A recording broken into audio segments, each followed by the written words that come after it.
свативте дека е глупост? Не, и прво Нека го каже аргументот. Скапо е, невозможно е. За мисли дека зграда наша, ја спомнав на агенцијата за електронски комуникации, тя не може да ја срушите вие таа зграда. Добро. А од друга страна гледате што прави Груевски на свој начин. На свој начин што прави со зградата на Централниот комитет, некогаш на владата. Го крива во воздух. Не ја руши.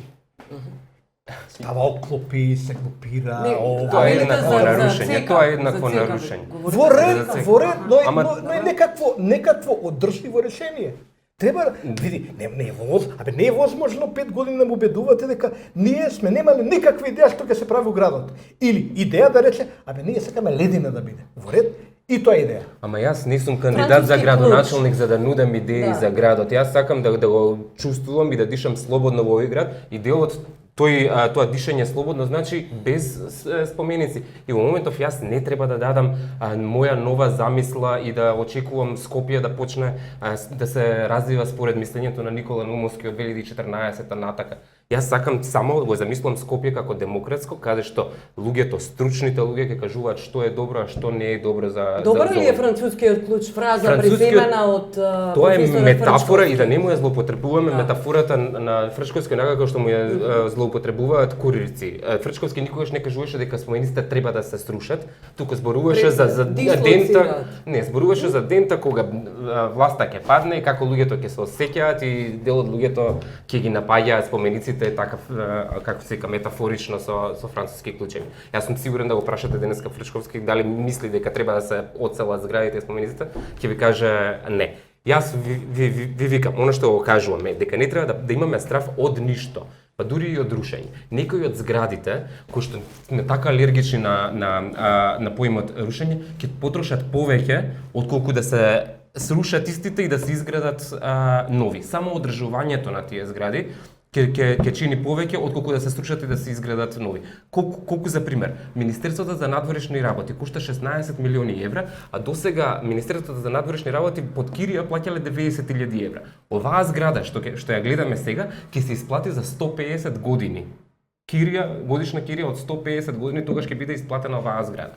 Вие сакате да ми кажете дека таа толку вредна што не може да се сруши или да се замени со нешто, па дури и пренамени или да се смени објектот. И конечно, не кажувам јас што треба да биде, никогаш не сум сакал да се поставам во таква позиција ниту плоштад слобода. Ние само сакаме да кажеме дека тоа е процес кој што не знаеме колку би коштал и не ги знаеме и двете страни на паричката. Ние не смееме да бидеме алергични на рушење, затоа што како веќе тоа се случи со зградата на владата и заради тоа што може да биде попрагматично да се сруши отколку да се одгледува чудовиште.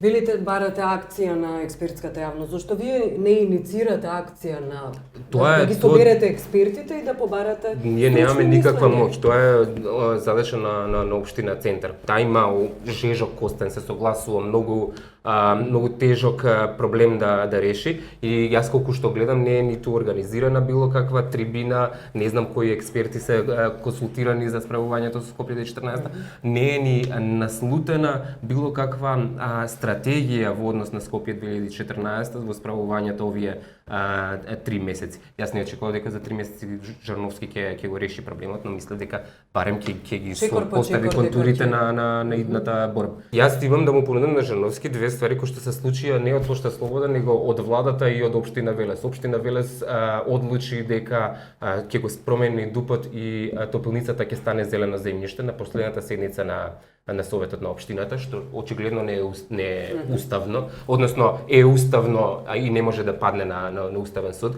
Па така ако ги пренамените парцелите кај стара железничка во зелени површини наместо во згради, тогаш одлуката на Уставниот суд што се однесува на топилницата од Велес ќе се однесува и на општина Центар, а под два гледате како се однесува државата во однос на МПЦ и експроприацијата. Имав прилика да го прочитам законот за експроприација и испаѓа дека општините имаат прилично одврзани раце доколку успеат да докажат дека одредена парцела, одредено земјиште треба да се пренамени во земјиште од општествен интерес.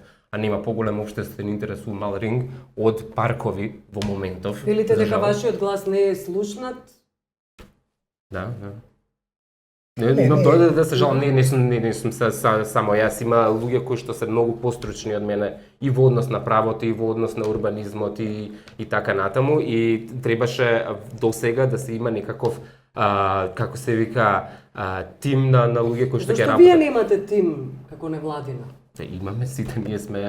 Да понудите еве како што Геровски вели една видеоанимација која би била алтернатива, например. Вашата визија за Скопје? Не е во тоа, ако дозволи Јана.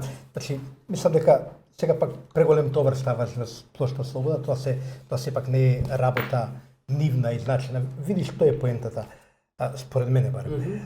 За да се направи сега една темелна реконструкција, промена, ако сакаме, ако имаме општествен консензус и уривање, бомбардирање со до земја да го сравниме ова што е сега, зошто да не? Ако имаме општествен консензус, ако сметаме дека тоа ќе носи, ќе прави штета, повеќе штета отколку корист, можеме и тоа да го направиме. Но за да се направи такво нешто треба многу работа.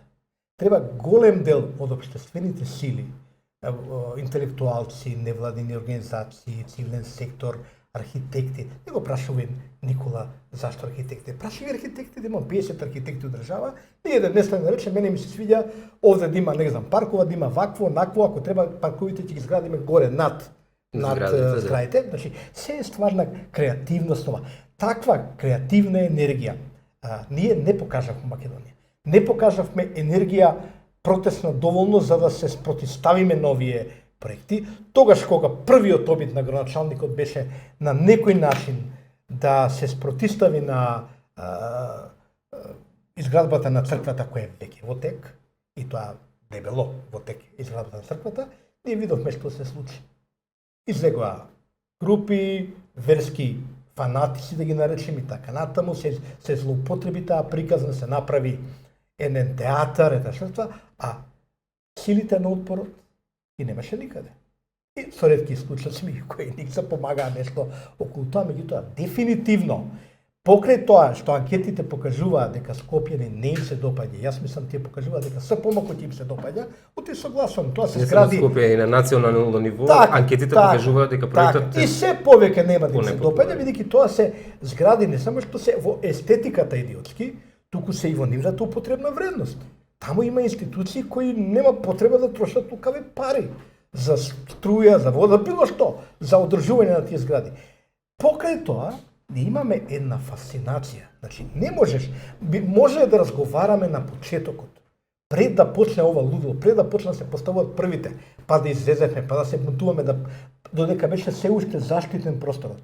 Ова е сега, не велам завршена работа, али е прилично напреднато лудило во кое не можеш да сечеш како со секира. Вие во Рим имате на Виктор Емануел, нели, еден класичен, како да кажеме, фашистички споменик, сите римјани го мрзат.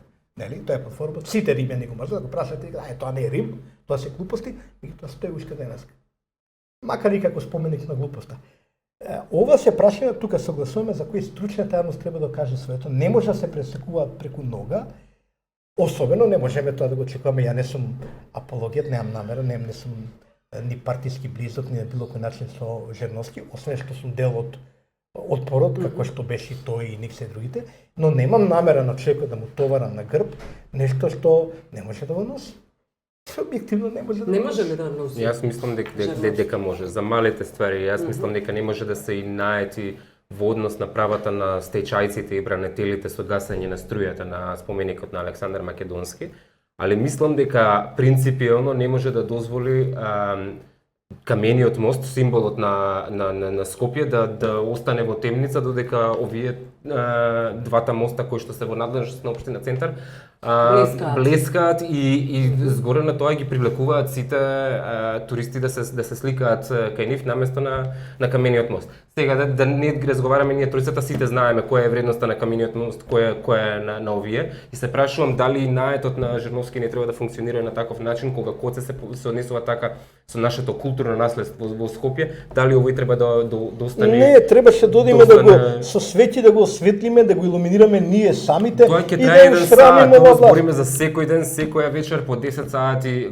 колку што трае просечно. Па добро, ама тој еден сат е битен. И не да мора се бори. секогаш ние да се ангажираме. Сега имаме општината, нашиот сојузник за тоа да го прави и кој што има платени луѓе и платени сметки за такви намени. Не може да се очекува луѓето од порашите да одат и да палат мостови или да оживуваат паркови. Ова е толку централизирана држава каква што никогаш не била, нема теорија да се исплати една минимална сума за било што без Министерство за финансии. Оди во секој ќе ти го кажат истото. Леле, ова не можам, треба пара в Министерство за финансии даде.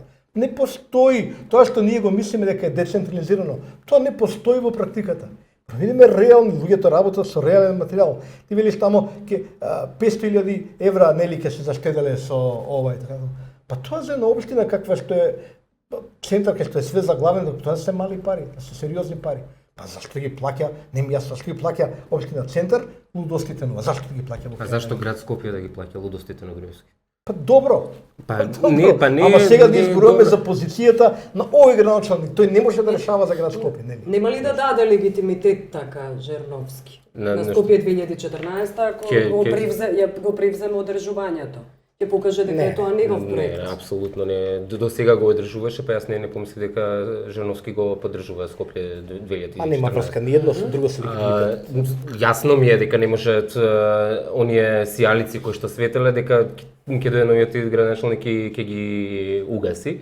Ама мислам дека кога станува збор за споредби, кога станува збор за отворена агресија, она што деноиве го прави владата кај Стара железничка, мислам да се разбереме, тоа не се надлежните институции, инвеститорот кој што ги сече дрвата, тоа е Грујо кој што ги сече дрвата. И кога он така и наетливо постапува, уништувајќи им го животот на илјадници граѓани кои што живеат во општина Центар, тогаш можеме да речеме дека во тој случај, во таква крајност, нашиот клуч од фонтаните во општина Центар може треба да се заверти и да се каже или ќе престане ова лудило или фонтаните нема да светат.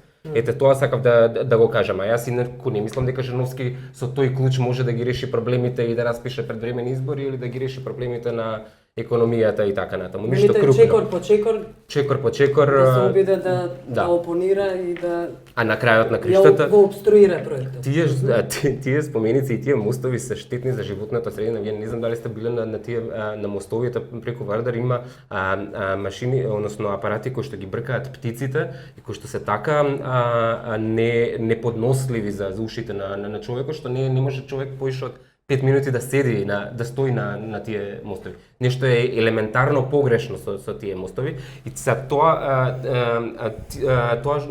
што Жерновски може да го најлесно да го направи, да го изгаси тој апарат и да им дозволи на луѓето да шетаат по мостовите. А сега само за да ги заштитиме бронзените скулптури на Груевски од